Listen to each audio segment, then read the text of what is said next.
ಸ್ನೇಹಿತರೆ, ಗೃಹಲಕ್ಷ್ಮಿ ಯೋಜನೆಯ ಮಹಿಳೆಯರಿಗೆ ಮತ್ತೊಂದು ಭರ್ಜರಿ ಗುಡ್ ನ್ಯೂಸ್ ಬಂದಿರುವಂತದ್ದು ಸ್ನೇಹಿತರೆ. ಹೌದು ವೀಕ್ಷಕರೇ, ಗೃಹಲಕ್ಷ್ಮಿ ಮಹಿಳೆಯರ ಖಾತೆಗಳಿಗೆ ಇಲ್ಲಿ ಗೃಹಲಕ್ಷ್ಮಿ ಯೋಜನೆಯ ಕಡೆಯಿಂದ 18ನೆಯ ಕಂತಿನ ಹಣ ಮತ್ತು 19ನೆಯ ಕಂತಿನ ಹಣದ ಸಲುವಾಗಿ ಭರ್ಜರಿ ಗುಡ್ ನ್ಯೂಸ್ ಬಂದಿರುವಂತದ್ದು. ಹಾಗಿದ್ರೆ ಇಲ್ಲಿ ಯಾವ ಗುಡ್ ನ್ಯೂಸ್ ಗಳು ಬಂದಿದೆ ಮತ್ತು ಇಲ್ಲಿ ಮಹಿಳಾ ಮತ್ತು ಮಕ್ಕಳ ಕಲ್ಯಾಣ ಇಲಾಖೆಯ ಹಣವನ್ನು ಬಿಡುಗಡೆ ಮಾಡುವ ಸಚಿವೆಯಾಗಿರುವ ಲಕ್ಷ್ಮಿ ಹೆಬ್ಬಾಳ್ಕರ್ ಮೇಡಮ್ ಅವರು ಮತ್ತು ರಾಜ್ಯದ ಮುಖ್ಯಮಂತ್ರಿಯಾಗಿರುವ ಸಿಎಂ ಸಿದ್ದರಾಮಯ್ಯ ಸರ್ ಅವರು ಕೂಡ ಇಲ್ಲಿ ಗೃಹಲಕ್ಷ್ಮಿ ಯೋಜನೆಯ ಬಿಡುಗಡೆಯ ಹಣದ ಬಗ್ಗೆ ಇಲ್ಲಿ ಏಕೆ ಇನ್ನೂ ತನಕ ಮಾಹಿತಿ ಕೊಟ್ಟಿಲ್ಲ ಎಂಬುದರ ನಿಮ್ಮ ಪ್ರಶ್ನೆ ಆಗಿತ್ತು ಸ್ನೇಹಿತರೆ. ಹೌದಲ್ವಾ, ಕಂಪಲ್ಸರಿಯಾಗಿಯೂ ಕೂಡ ಇದರ ಬಗ್ಗೆ ಇಲ್ಲಿ ಪೂರ್ತಿಯಾದ ಮಾಹಿತಿ ಬಂದಿರುವಂತದ್ದು. ಅದಕ್ಕಾಗಿ ನೀವೇನಾದ್ರೂ ಸ್ನೇಹಿತರೆ ನೋಡಿ ಇಲ್ಲಿ ಪ್ರಪ್ರಥಮ ಬಾರಿಗೆ ನಮ್ಮ ಚಾನಲ್ಗೆ ಭೇಟಿ ನೀಡ್ತಾ ಇದ್ರೆ ದಯವಿಟ್ಟು ನಮ್ಮ ಚಾನಲ್ಗೆ ಸಬ್ಸ್ಕ್ರೈಬ್ ಮಾಡಿ ಮತ್ತು ಪಕ್ಕದಲ್ಲಿರುವ ಬೆಲ್ ಐಕಾನ್ ಕೂಡ ಕ್ಲಿಕ್ ಮಾಡಿ ಸ್ನೇಹಿತರೆ. ವೀಕ್ಷಕರೇ, ನೀವು ವಿಡಿಯೋನ ಎಲ್ಲಿ ಸ್ಕಿಪ್ ಮಾಡದೆ ಈ ವಿಡಿಯೋನ ಪೂರ್ತಿಯಾಗಿ ನೋಡಿ. ಏಕೆಂದ್ರೆ ನೋಡಿ, ನೀವು ಅರ್ಧಂಬರ್ಧ ವಿಡಿಯೋನ ನೋಡ್ತೀರಾ, ಬಂದು ಕಮೆಂಟ್ ಮಾಡ್ತೀರಾ, ಸರ್ ನಮಗೆ ಇನ್ನೂ ತನಕ 18ನೆಯ ಕಂತಿನ ಹಣ ಜಮಾ ಆಗಿಲ್ಲ ಮತ್ತು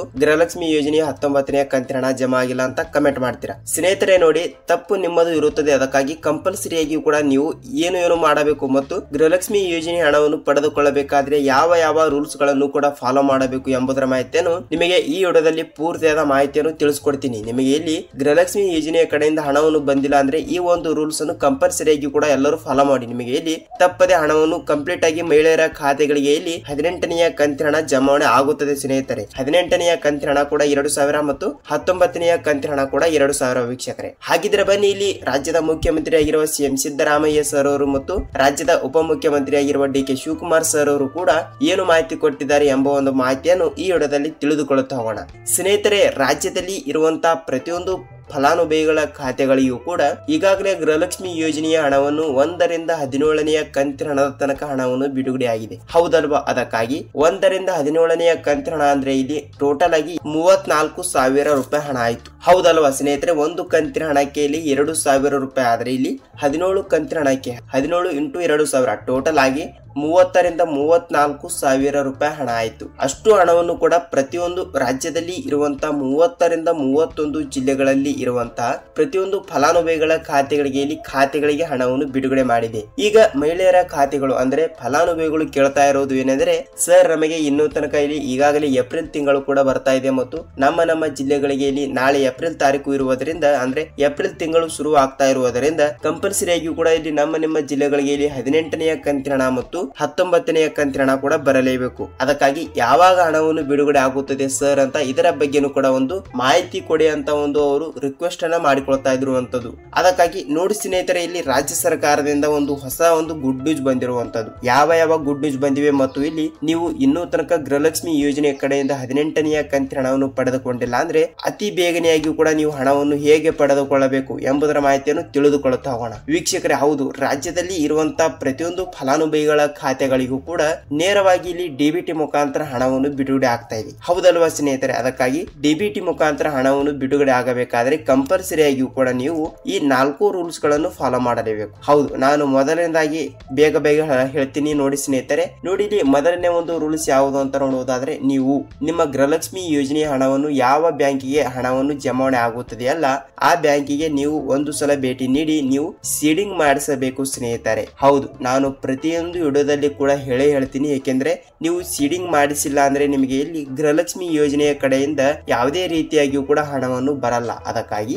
ಕಂಪಲ್ಸರಿಯಾಗಿಯೂ ಕೂಡ ನೀವು ಸೀಡಿಂಗ್ ಮಾಡಿಸೋದನ್ನು ಮಾತ್ರ ಮರೆಯಬೇಡಿ. ಸೊ ಖಂಡಿತವಾಗಿಯೂ ಕೂಡ ತಪ್ಪದೆ ಇಲ್ಲಿ ನಿಮ್ಮ ಜಿಲ್ಲೆಗಳಿಗೂ ಕೂಡ ತಪ್ಪದೆ ಹಣವನ್ನು ಬರುತ್ತದೆ. ಈ ಒಂದು ರೂಲ್ಸ್ ಅತಿ ಬೇಗನೆ ಎಲ್ಲರೂ ಫಾಲೋ ಮಾಡಲೇಬೇಕು. ಇಲ್ಲಿ ಸೀಡಿಂಗ್ ಬಗ್ಗೆ ಆಯ್ತು ಮತ್ತು ಇನ್ನೊಂದು ರೂಲ್ಸ್ ವೀಕ್ಷಕರೇ, ಏಕೆಂದ್ರೆ ಈಗಾಗಲೇ ರಾಜ್ಯ ಸರ್ಕಾರದಿಂದ ನೇರವಾಗಿ ನಿಮ್ಮ ಬ್ಯಾಂಕ್ ಖಾತೆಗಳಿಗೆ ಹಣವನ್ನು ಬರಬೇಕಾದ್ರೆ ನೀವು ಗೃಹಲಕ್ಷ್ಮಿ ಯೋಜನೆಯ ಕಡೆಯಿಂದ 18ನೆಯ ಕಂತಿನ ಹಣವನ್ನು ಪಡೆದುಕೊಳ್ಳಬೇಕಾದ್ರೆ ನೀವು 17ನೆಯ ಕಂತಿನ ಹಣ ಪಡೆದುಕೊಂಡಿರಬೇಕು. ಹೌದು ವೀಕ್ಷಕರೇ, ನೀವು 17ನೆಯ ಕಂತಿನ ಹಣ 2,000 ರೂಪಾಯಿ ಹಣವನ್ನು ಪಡೆದುಕೊಂಡಿದ್ದರೆ ಮಾತ್ರ ನಿಮಗೆ ಇಲ್ಲಿ ಡಿಬಿಟಿ ಮುಖಾಂತರ ಹಣವನ್ನು ಬರುತ್ತದೆ. ಅದಕ್ಕಾಗಿ ಕಂಪಲ್ಸರಿಯಾಗಿಯೂ ಕೂಡ ಪ್ರತಿಯೊಂದು ಫಲಾನುಭವಿಗಳ ಖಾತೆಗಳಿಗೂ ಕೂಡ ನೇರವಾಗಿ ಡಿಬಿಟಿ ಮುಖಾಂತರ ಹಣವನ್ನು ಬಿಡುಗಡೆ ಆಗುತ್ತದೆ. ಅದಕ್ಕಾಗಿ ನೀವು ಹಿಂದೆ 17ನೆಯ ಕಂತಿನ ಹಣ 2,000 ರೂಪಾಯಿ ಹಣವನ್ನು ಪಡೆದುಕೊಂಡಿದ್ದರೆ ಮಾತ್ರ ನಿಮಗೆ 18ನೆಯ ಕಂತಿನ ಹಣ ಜಮಾ ಆಗಲು ಮತ್ತು ನೇರವಾಗಿ ನಿಮಗೆ ಹಣವನ್ನು ಬಿಡುಗಡೆ ಆಗುತ್ತದೆ ವೀಕ್ಷಕರೇ. ಅದಕ್ಕಾಗಿ ಇದೊಂದು ಭರ್ಜರಿ ಗುಡ್ ನ್ಯೂಸ್ ಬಂದಿರುವಂತದ್ದು. ಮತ್ತು ಇಲ್ಲಿ ಸಚಿವೆಯಾಗಿರುವ ಲಕ್ಷ್ಮಿ ಹೆಬ್ಬಾಳ್ಕರ್ ಅವರು ಕೂಡ ಏನು ಹೇಳ್ತಾ ಇದ್ದಾರೆ ಅಂದ್ರೆ, ನೋಡಿ ಈಗಾಗಲೇ ರಾಜ್ಯದಲ್ಲಿ ಇರುವಂತಹ 30ರಿಂದ 31 ಜಿಲ್ಲೆಗಳಿಗೆ ಇರುವಂತಹ ಗೃಹಲಕ್ಷ್ಮಿ ಯೋಜನೆಯ ಫಲಾನುಭವಿಗಳ ಖಾತೆಗಳಿಗೂ ಕೂಡ ಈಗಾಗಲೇ ಅವರು ಕೇಳ್ತಾ ಇರುವುದು ಇಲ್ಲಿ 18ನೇ 18ನೆಯ ಕಂತಿನ ಹಣ ಮತ್ತು 19ನೆಯ ಕಂತಿನ ಹಣವನ್ನು ಕೂಡ ನಾವು ಪ್ರತಿಯೊಂದು ಜಿಲ್ಲೆಗಳಿಗೂ ಕೂಡ ಬಿಡುಗಡೆ ಮಾಡಲು ಬಯಸಿದ್ದೇವೆ. ಆದರೆ ಈಗಾಗಲೇ ಎಷ್ಟು ಕೋಟಿ ಹಣವನ್ನು ಮೀಸಲಿಟ್ಟಿದ್ದಾರೆ ಅಂದ್ರೆ 5,000ದಿಂದ 6,000 ಕೋಟಿ ಹಣವನ್ನು ಕೂಡ ಮೀಸಲಿಟ್ಟಿದ್ದಾರೆ ಅಂತ ಸ್ನೇಹಿತರೆ. ಏಕೆಂದ್ರೆ ನೋಡಿ, ಈ ಎರಡು ಕಂತಿನ ಹಣಕ್ಕೆ ಇಲ್ಲಿ ಬರೋಬ್ಬರಿಯಾಗಿ 4,500ದಿಂದ 5,500 ಕೋಟಿ ಹಣವನ್ನು ಬೇಕೇ ಬೇಕು. ಅದಕ್ಕಾಗಿ ಇಷ್ಟು ಹಣವನ್ನು ಈಗಾಗಲೇ ಮೀಸಲಿಟ್ಟಿದ್ದಾರೆ ಮತ್ತು ಈ ಹಣವನ್ನು ಕೂಡ ಏಪ್ರಿಲ್ ತಿಂಗಳಿನಲ್ಲಿ ಕೂಡ ಬಿಡುಗಡೆ ಮಾಡ್ತಾರಂತೆ. ಅಂದ್ರೆ ಏಪ್ರಿಲ್ 1ನೇ ತಾರೀಕಿನಿಂದ ಏಪ್ರಿಲ್ 10ನೇ ತಾರೀಕಿನ ಒಳಗಡೆ ಕೂಡ ಕಂಪಲ್ಸರಿ ಆಗಿ ಕೂಡ ಪ್ರತಿಯೊಂದು ರಾಜ್ಯದಲ್ಲಿ ಇರುವಂತಹ ಫಲಾನುಭವಿಗಳ ಖಾತೆಗಳಿಗೂ ಕೂಡ ನೇರವಾಗಿ ಡಿಬಿಟಿ ಮುಖಾಂತರ ಹಣವನ್ನು ಬಿಡುಗಡೆ ಮಾಡುವ ಮೂಲಕ ಒಂದು ಮಾಹಿತಿ ಬಂದಿರುವಂತದ್ದು. ಸೊ ಖಂಡಿತವಾಗಿಯೂ ಕೂಡ ತಪ್ಪದೆ ನಿಮ್ಮ ಜಿಲ್ಲೆಗಳಿಗೂ ಕೂಡ ತಪ್ಪದೆ ಹಣವನ್ನು ಬಿಡುಗಡೆ ಆಗುತ್ತದೆ ವೀಕ್ಷಕರೇ. ನೀವು ಇಲ್ಲಿ ಯಾವುದೇ ರೀತಿಯಾಗಿಯೂ ಕೂಡ ಭಯಪಡುವ ಅವಶ್ಯಕತೆ ಇಲ್ಲ. ಯಾಕೆಂದ್ರೆ ಖುದ್ದಾಗಿ ಸಚಿವೆಯಾಗಿರುವ ಲಕ್ಷ್ಮಿ ಹೆಬ್ಬಾಳ್ಕರ್ ಅವರೇ ಒಂದು ಮಾಹಿತಿ ಕೊಟ್ಟಿದ್ದಾರೆ. ಈಗಾಗಲೇ ಮಾರ್ಚ್ ತಿಂಗಳಿನಲ್ಲಿ ಇನ್ನೂ ತನಕ ಯಾರು 17ನೆಯ ಕಂತಿನ ಹಣವನ್ನು ಪಡೆದುಕೊಂಡಿಲ್ಲವೋ ಅವರು ಕೂಡ 18ನೆಯ ಕಂತಿನ ಹಣಕ್ಕಾಗಿ ವೇಟ್ ಮಾಡ್ತೀರಾ. ಏಕೆಂದ್ರೆ ನಿಮಗೆ 18ನೆಯ ಕಂತಿನ ಹಣ ಬಿಡುಗಡೆ ಆಗುವ ಸಂದರ್ಭದಲ್ಲಿ ನಿಮಗೆ 17ನೆಯ ಕಂತಿನ ಹಣ 2,000 ಮತ್ತು 18ನೆಯ ಕಂತಿನ ಹಣ ಕೂಡ 2,000, ಟೋಟಲ್ ಆಗಿ 4,000 ರೂಪಾಯಿ ಹಣವನ್ನು ನೇರವಾಗಿ ನಿಮ್ಮ ಡಿಬಿಟಿ ಮುಖಾಂತರ ಬರುತ್ತದೆ ಸ್ನೇಹಿತರೆ. ಅದಕ್ಕಾಗಿ ಕಂಪಲ್ಸರಿ ಆಗಿ ಕೂಡ ತಪ್ಪದೆ ಈ ಒಂದು ಕೆಲಸವನ್ನು ನಾನು ಹೇಳಿರುವ 2 ಭರ್ಜರಿ ಗುಡ್ ನ್ಯೂಸ್ ಗಳನ್ನು ನೀವು ಕೂಡ ಮಾಡಿಸಬೇಕು ಸ್ನೇಹಿತರೆ. ವೀಕ್ಷಕರೇ ನೋಡಿ, ನಿಮಗೆ ಗೃಹಲಕ್ಷ್ಮಿ ಯೋಜನೆಯ ಸ್ವಲ್ಪ ಮಾಹಿತಿ ಗೊತ್ತಾಗಿದೆ ಅಂತ ಅಂದುಕೊಳ್ಳುತ್ತೀನಿ. ಮತ್ತು ನಿಮ್ಮ ಜಿಲ್ಲೆಗಳಿಗೂ ಕೂಡ ಇಲ್ಲಿ ಗೃಹಲಕ್ಷ್ಮಿ ಯೋಜನೆಯ ಕಡೆಯಿಂದ ಹಣವನ್ನು ಬಂದಿದ್ದರೆ ಇಲ್ಲಿ ನಿಮ್ಮ ಜಿಲ್ಲೆ ಯಾವುದು ಅಂತ ನಮಗೆ ನೀವು ತಪ್ಪದೆ ಕಮೆಂಟ್ ಮೂಲಕ ತಿಳಿಸಬೇಕು. ಏಕೆಂದರೆ ನೋಡಿ, ಎಕ್ಸಾಂಪಲ್ ಆಗಿ ಇಲ್ಲಿ ಬೇರೆ ಜಿಲ್ಲೆದವರು ಕೂಡ ವಿಡಿಯೋನ ನೋಡುತ್ತಿರುತ್ತಾರೆ ಮತ್ತು ಅವರಿಗೂ ಕೂಡ ಸ್ವಲ್ಪ ಮಾಹಿತಿಯನ್ನು ಗೊತ್ತಾಗುತ್ತದೆ ಇಲ್ಲಿ ಯಾವ ಜಿಲ್ಲೆಗಳಿಗೆ ಹಣ ಬಂದಿದೆ ಮತ್ತು ಯಾವ ಜಿಲ್ಲೆಗಳಿಗೆ ಹಣ ಬಂದಿಲ್ಲ ಅಂತ ಅವರಿಗೂ ಕೂಡ ಸ್ವಲ್ಪ ಮಾಹಿತಿ ಗೊತ್ತಾಗುತ್ತದೆ ಸ್ನೇಹಿತರೆ. ವೀಕ್ಷಕರೇ ನೋಡಿ, ಇಲ್ಲಿ ಗೃಹಲಕ್ಷ್ಮಿ ಯೋಜನೆ ಬಗ್ಗೆ ಪೂರ್ತಿಯಾದ ಮಾಹಿತಿ ಗೊತ್ತಾಗಿದೆ ಅಂತ ಅನ್ಕೋತೀನಿ. ಮತ್ತು ಸ್ವಲ್ಪ ಅನ್ನಭಾಗ್ಯದ ವಿಷಯದ ಬಗ್ಗೆ ಸ್ವಲ್ಪ ನೋಡಿಕೊಳ್ಳುವುದಾದರೆ ಸ್ನೇಹಿತರೆ, ನೋಡಿ, ನಿಮಗೆ ಅನ್ನಭಾಗ್ಯ ಯೋಜನೆ ಹಣ ಇನ್ನು ಮುಂದೆ ಬರುವುದಿಲ್ಲ. ಇದು ಕಟ್ಟಿಟ್ಟ ಬುತ್ತಿ ಸ್ನೇಹಿತರೆ. ಹೌದು, ಮಾರ್ಚ್ ತಿಂಗಳಿನ ಎಂಡ್ ಆಗಿರುವಂತದ್ದು. ಅದಕ್ಕಾಗಿ ಇದೇ 2020ನೇ ಇಸವಿಯಲ್ಲಿ ಮಾರ್ಚ್ ತಿಂಗಳು ಕೊನೆಯ ದಿನ ಆಗಿರುವಂತದ್ದು. ಮಾರ್ಚ್ ತಿಂಗಳು ಕೊನೆಯ ದಿನ ಆಗಿರುವುದರಿಂದ ನಿಮಗೆ ಇಲ್ಲಿ ಅನ್ನಭಾಗ್ಯ ಯೋಜನೆಯ ಅಕ್ಕಿ ಹಣ ಕೂಡ ಬರುವುದಿಲ್ಲ. ಯಾಕೆಂದ್ರೆ ಅನ್ನಭಾಗ್ಯ ಯೋಜನೆಯ ಅಕ್ಕಿ ಹಣದ ಕೂಡ ಇಲ್ಲಿ ಬರುವುದಿಲ್ಲ. ಏಕೆ ಕಾರಣ ಅಂದ್ರೆ ಇಲ್ಲಿ ರಾಜ್ಯ ಸರ್ಕಾರದಿಂದ ಬರುವ ಹಣವನ್ನು ಈಗ ಹಣಕ್ಕೆ ಇಲ್ಲಿ ಕನ್ವರ್ಟ್ ಮಾಡಿರುವಂತದ್ದು. ಅಂದ್ರೆ ನಿಮಗೆ ಅಕ್ಕಿ ಬರುವಂತದ್ದು, ಅಂದ್ರೆ ರೇಷನ್ ಬರುವಂತದ್ದು ಸ್ನೇಹಿತರೆ. ಇನ್ನು ಮುಂದೆ ಅಕ್ಕಿ ಹಣ ಬರುವುದಿಲ್ಲ, ರೇಷನ್ ಮಾತ್ರ ಬರುತ್ತದೆ. ಅಂದ್ರೆ 5 kg ಅಕ್ಕಿಯನ್ನು ನಿಮ್ಮ ಜಿಲ್ಲೆಗಳಿಗೆ ಇರುವಂತಹ ಪ್ರತಿಯೊಂದು ರೇಷನ್ ಕಾರ್ಡ್ಗಳಿಗೆ ಇಲ್ಲಿ ಕೊಡ್ತಿರುವಂತದ್ದು. ಪ್ರತಿಯೊಂದು ಸದಸ್ಯರಿಗೂ ಕೂಡ 5 kg ಅಕ್ಕಿಯನ್ನು ನೀಡ್ತಾರೆ. ಅದಕ್ಕಾಗಿ ಇನ್ನು ಮುಂದೆ ಯಾವುದೇ ರೀತಿಯಾಗಿಯೂ ಕೂಡ ಇಲ್ಲಿ ಅನ್ನಭಾಗ್ಯ ಯೋಜನೆ ಅಕ್ಕಿ ಹಣವನ್ನು ಕೂಡ ಬರುವುದಿಲ್ಲ.